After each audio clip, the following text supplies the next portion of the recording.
महालक्ष्मी तथा बड़े राजयोगों के साथ प्रारंभ हो रहा है जनवरी माह। जनवरी माह का प्रारंभ निश्चित रूप से अत्यंत प्रभावी है, विशेष माह रहने वाला है।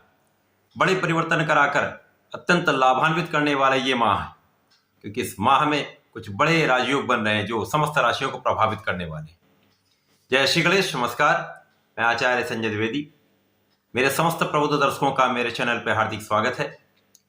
आज मैं मेष राशि के लिए जनवरी माह के मासिक राशिफल को लेकर आपके सम्मुख उपस्थित हूं। जनवरी माह में जो ग्रहों की स्थितियां था, जो ग्रहों के परिवर्तन है, वो किस प्रकार से आपको लाभ दे सकते हैं, कौन सा भाव अत्यंत प्रबल होगा, कहां पर इतना लाभ ले पाएंगे, कहां पर समस्या आ सकती है, उसका क्या निराकरण है, संपूर्ण विश्लेषण मैं पूर्ण तर्क के साथ करने जा रहा हूं। प्रिय दर्शकों, ये राशिफल आपके चंद्र राशि पर आधारित है, अर्थात आपकी जन्म कुंडली में यदि 1 नंबर में चंद्रमा विराजमान है तो आपकी मेष राशि है। मेष राशि के लिए जो 1 जनवरी को ग्रहों की स्थितियां वो इस प्रकार होंगी। लग्न में ही गुरुदेव बृहस्पति होंगे, पंचम भाव में चंद्रमा होंगे, षष्ठम भाव में केतु होंगे, अष्टम भाव में बुध तथा शुक्र की युति का प्रभाव होगा, भाग्य भाव में नवम भाव में सूर्य और मंगल होंगे, आपके एकादश भाव में शनिदेव गोचर कर रहे होंगे तथा आपके द्वादश भाव में राहु का गोचर चल रहा होगा। ये संपूर्ण ग्रह स्थितियां उसके पश्चात 7 जनवरी को जो वर्तमान समय में बुध वक्रीय अवस्था में चल रहे हैं अपनी राशि का परिवर्तन करेंगे तथा अष्टम भाव से निकलकर नवम भाव में प्रवेश करेंगे, जहां पर एक विशेष रूप से त्रिग्रही योग का निर्माण होगा।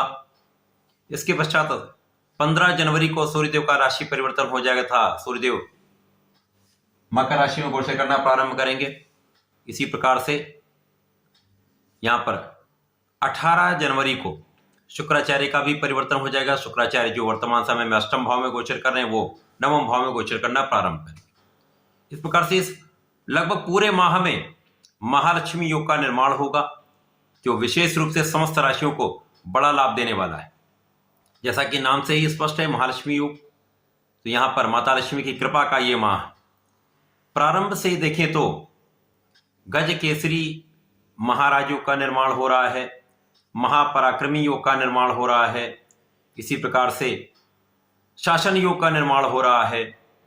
इसी प्रकार से आपके लिए महालक्ष्मी तथा धन योग तो बन ही रहा है। इसके साथ ही साथ जब ये ग्रहों के परिवर्तन होंगे तो कुछ विशेष लाभ मिलेंगे, जहां पर बुधादित्य योग का निर्माण होगा, उसमें उसके बाद पुनः महालक्ष्मी योग का निर्माण माह के अंत तक रहने वाला है। तो ये बड़े परिवर्तन है जो इस माह में विशेष लाभ देने वाले। प्रारंभिक समय से गज केसरी का निर्माण निश्चित रूप से आपके लग्न को प्रबलता देने वाला है, क्योंकि यहाँ पर लग्न के जो स्वामी मंगल हैं वो प्रारंभ से ही आपके भाग्य भाव में रहेंगे, जो माह के अंत तक यहीं पर गोचर करेंगे। तो यहाँ पर लग्नेश की स्थिति अत्यंत प्रबल है, जो मित्र की राशि में होकर अत्यंत प्रबल स्थिति में है। इसी प्रकार से एक अन्य राजयोग का निर्माण जो मेष राशि के जातकों के लिए विशेष लाभकारी है। यहाँ पर गुरु तथा मंगल का परिवर्तन राजयोग आपके जीवन में बड़ा परिवर्तन लाकर आपको बड़ा लाभ देने वाला है। क्योंकि गुरुदेव बृहस्पति लग्न में होंगे तो आप बहुत विचारशील होंगे, आप बहुत धैर्यवान होंगे, आपका ज्ञान अत्यंत प्रबल होने वाला है, आपके अंदर शिक्षा का भाव, आपके अंदर बुद्धि का बल अत्यंत प्रबल रहने वाला है। साथ ही साथ गुरुदेव तथा मंगल का आपसी संबंध तथा परिवर्तन राजयोग, जहां पर गुरु की दृष्टि का प्रभाव आपको बहुत प्रवीण बना रहे, आपको बहुत ज्ञानवान के साथ साथ आपको कुशल बना रहे, आपको बहुत योग्य बना रहे, क्योंकि यहाँ पर आपका मंगल का बल भी है, सामर्थ्य भी है, क्षमता भी है, मंगल की ऊर्जा भी है। इसी प्रकार से गुरु का ज्ञान भी, गुरु का सामर्थ्य है, गुरु की बुद्धि का प्रभाव है, गुरु का धैर्य है, जो आपको जीवन में अत्यंत बड़ा लाभ देने वाला है। अब गुरु जब लग्न में होंगे, उनकी दृष्टि का प्रभाव आपके पंचम भाव पर, जहां पर प्रारंभ में ही गज केसरी बन रहा है, तो यहां पर शिक्षा में 100% संपूर्ण सफलता प्राप्त होगी।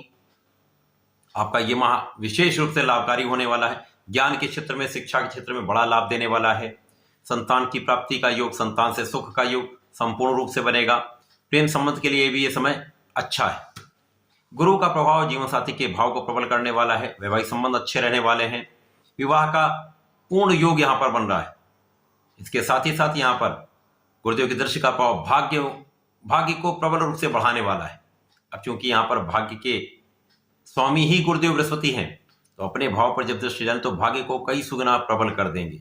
तो 100% यहाँ पर आप योग्य भी हैं, ऊर्जावान भी हैं, सामर्थ्यवान भी हैं, साथ ही साथ आप बहुत भाग्यशाली भी होने वाले, महाभाग्य का योग बन रहा है। जनवरी माह में प्रारंभिक समय में जो बुध शुक्र की युति का प्रभाव आपके अष्टम भाव में है, जो कि 6 का भाव है, त्रिक भाव है, तो यहां पर इस भाव में कितना बड़ा भी राजयोग बन जाए तो वो बहुत बड़ा लाभ नहीं देता है। यद्यपि ये एक राजयोग है, महालक्ष्मी योग बन रहा है, इस महालक्ष्मी योग का प्रभाव द्वितीय भाव पर है। अब चूंकि शुक्राचार्य की राशि है, शुक्राचार्य यहाँ पर अष्टम भाव में है, तो मेष राशि के जातकों के लिए कुछ लाभ के अवसर अचानक प्राप्त होंगे। यहाँ पर विशेष रूप से पैतृक संपत्ति से एक बड़ा लाभ ले सकते हैं। अचानक धन की प्राप्ति का योग निश्चित रूप से बनेगा। पारिवारिक सदस्यों के बीच में आपका सामंजस्य अच्छा रहने वाला है, परंतु यहाँ पर आप कुछ संयमित भी रहना होगा। आपको अपने खाने पीने पर पूर्ण नियंत्रण रखना होगा, अपने भोग विलास को संयमित रखना होगा। यहाँ पर भोग की अधिकता रोग की अधिकता कर सकती है। यहाँ पर मौसम के रोग हो सकते हैं, एलर्जी की समस्या हो सकती है, तथा स्किन से संबंधित कुछ समस्याएं यहाँ पर आपको कष्ट दे सकती हैं। परंतु आर्थिक परिप्रेक्ष्य में यह आपका समय अनुकूल है। अचानक धन प्राप्ति का योग निश्चित रूप से बनाने वाला है। बहुत बड़ा धन लाभ नहीं हो सकता क्योंकि अष्टम भाव का है, तो एक क्षीण योग बन रहा है, परंतु लाभ तो अवश्य मिलेगा। मात्रा कम या अधिक हो सकती है। इसी प्रकार से भाग्य भाव में प्रबल रूप से सूर्य और मंगल का महापराक्रमी योग आपको महापराक्रमी बना रहे हैं, क्योंकि इनकी दृष्टि का प्रभाव पराक्रम के भाव पर है। क्योंकि यहाँ पर कुछ रोग की संभावना है, परंतु आपके अंदर पराक्रम बहुत अच्छा है, सूर्य का बल है, मंगल की ऊर्जा है, तो ये महापराक्रमी योग आपको आगे बढ़ाने वाला है, लोगों का सहयोग प्राप्त कराने वाला है। तो आपके अंदर शासन सत्ता का गुण अत्यंत प्रबल रहने वाला है। आप जिस भी कार्य क्षेत्र में हैं, वहां आपके गुणों से, आपकी क्षमता से आप बहुत शीघ्रता से बहुत अच्छा लाभ लेने वाले हैं। यहाँ पर क्योंकि मंगल भी अत्यंत तीक्ष्ण प्रभाव देते हैं और सूर्य का प्रभाव अत्यंत तीव्र होता है, तो ये प्रभाव आपको जीवन में शीघ्र बड़ा लाभ देने वाला है।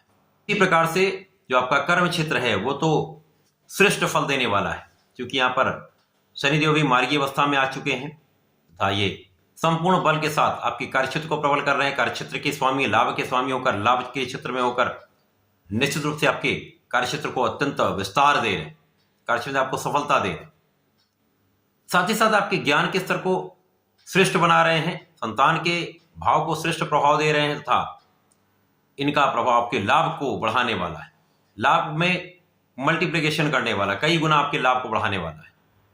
यहां पर गुरु तथा सूर्य का संबंध, इसी प्रकार से शनि तथा गुरुदेव का संबंध आपको बहुत सोच विचार कर आगे बढ़ाने वाला है। जिस भी कार्य क्षेत्र में है आप बहुत विचारशील होकर कार्य करने वाले, कहीं पर कोई बड़ा रिस्क नहीं लेने वाले, जिसके कारण आपको सफलता तो निश्चित रूप से मिलने वाली। परंतु राहु का प्रभाव आपके द्वादश भाव में होकर कहीं ना कहीं विवादों में उलझाने वाला है। कुछ वाद विवाद बढ़ सकते हैं, कुछ अनावश्यक शत्रु बढ़ सकते हैं। वाद विवाद जब बढ़ेगा तो कोई ना कोई शत्रु आपका बन जाएगा। यद्यपि यहाँ पर संपूर्ण रूप से आप शत्रुओं पर भी विजय पा लेंगे, परंतु यह कष्टकारी होने वाला, आपके व्यय को बढ़ाने वाला हो सकता है। अनावश्यक किसी भी कार्य में आप उलझे नहीं, इसी प्रकार से अनावश्यक कोई व्यय ना करें, क्योंकि यहाँ पर आपके व्यय की अधिकता आपको तनाव दे सकती है। यद्यपि यहाँ पर बहुत कुछ आपके पक्ष में है, परंतु यदि कुछ चीजों को ध्यान रखेंगे, कुछ सावधानी रखेंगे, तो यह समय आपके लिए विशेष रूप से लाभकारी होने वाला है। इसके पश्चात जब बुध का परिवर्तन आपके अष्टम भाव से आपके नवम भाव में हो जाएगा, जब भाग्य भाव में बुध पहुंचेंगे, तो अब यहां पर बुध का प्रभाव विशेष रूप से लाभकारी हो जाएगा। अब यहां पर सूर्य बुध का बुधादित्य योग बन जाएगा। मंगल बुध का बहुत अच्छा मित्रवत संबंध नहीं है, परंतु सूर्य मंगल का प्रभाव तथा बुध जो पराक्रमेश है यहाँ पर तथा आपके षष्ठम भाव के स्वामी, इनका प्रभाव सूर्य के साथ आपको शासन सत्ता का संपूर्ण सहयोग दिलाने वाला है। आपके परिश्रम का संपूर्ण लाभ मिलने वाला है। अब यहाँ आपकी स्वास्थ्य समस्याएं भी आप दूर हो जाएंगी, आप बहुत स्वस्थ रहने वाले हैं। साथ ही साथ ज्ञान के साथ साथ बुद्धि का बल अत्यंत प्रखर हो जाएगा।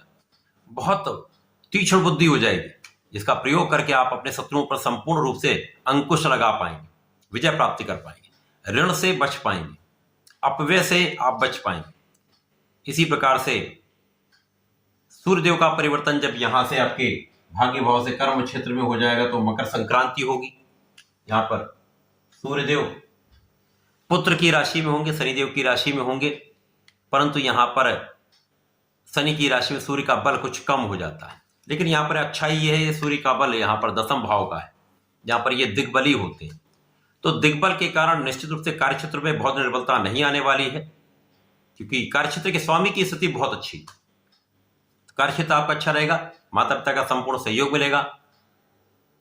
यहां पर आपके साधनों में वृद्धि का अवसर आपको प्राप्त होगा, आप अपने सुख साधन बढ़ा पाएंगे। क्योंकि धन का क्षेत्र अच्छा होने वाला है तो आप सुखों का उपार्जन करने का यहां पर योग बनेगा। इसके पश्चात जब शुक्राचार्य जो आपके अष्टम भाव में है, वर्तमान समय में कहीं ना कहीं ये एक व्यय का योग बन रहा है, एक स्वास्थ्य समस्याओं का योग बन रहा है, उससे आप मुक्ति पा जाएंगे। शुक्राचार्य आपके अष्टम से निकलकर भाग्य भाव में प्रवेश कर जाएंगे। अब ये अत्यंत श्रेष्ठ प्रभाव मिलने वाला है। यहां पर नवम भाव भाग्य भाव में शुक्राचार्य मंगल तथा बुध का योग बन जाएगा, जो पुनः त्रिग्रहियों का निर्माण करेगा, तथा यहां पर पुनः महालक्ष्मी योग का निर्माण हो जाएगा। ये महालक्ष्मी योग मेष राशि के जातकों के लिए भाग्य भाव में बन रहा है, जो भाग्य से महालक्ष्मी का योग बनाएगा, महाधन का योग बनाएगा, बड़े लाभ का क्षेत्र खोल देगा, क्योंकि शुक्र ही यहां पर धन के स्वामी है। तो अब यहां पर परिश्रम का स्वामी साथ में है, धन का स्वामी भी साथ में है, तथा लग्न का स्वामी भी साथ में, जहां पर गुरुदेव की दृष्टि का प्रभाव जो भाग्य के स्वामी है, आपको महाधनवान, महाभाग्यवान, महापराक्रमी बनाकर बहुत बड़ा लाभ देने वाला है। तो ये माह मेष राशि के जातकों के लिए बहुत विशेष है। ये जो परिवर्तन है बड़े लाभ दिलाने वाले हैं। इस माह का आपको लाभ अवश्य लेना चाहिए। केवल और केवल जो सावधानियां मैंने बताई उसको ध्यान में रखते हुए आप आगे बढ़ेंगे तो 100% सफल भी होंगे, लाभ भी अत्यंत प्रबल रूप से आपको प्राप्त होने वाला है। परंतु मेष राशि के जातकों को किसी को भुलाना नहीं है, अपने इष्ट का ध्यान करते हुए भगवान शंकर मोचन की शरण में रहिए, नित्य हनुमान चालीसा करिए, हनुमान अष्टक का पाठ कर लेंगे तो अत्यंत श्रेष्ठ प्रभाव मिलेगा। साथ ही साथ यहाँ पर प्रत्येक शुक्रवार को भगवान भोलेनाथ पर जलार्चन करिए तथा थोड़े से इत्र का, गुलाब के इत्र का अर्पण करेंगे तो जीवन में अत्यंत प्रबलता भी आएगी, आपको लाभ भी विशेष रूप से प्राप्त होगा, महाधन का योग बन जाएगा। तो ऐसा करके इसका लाभ लें। धन्यवाद, नमस्कार।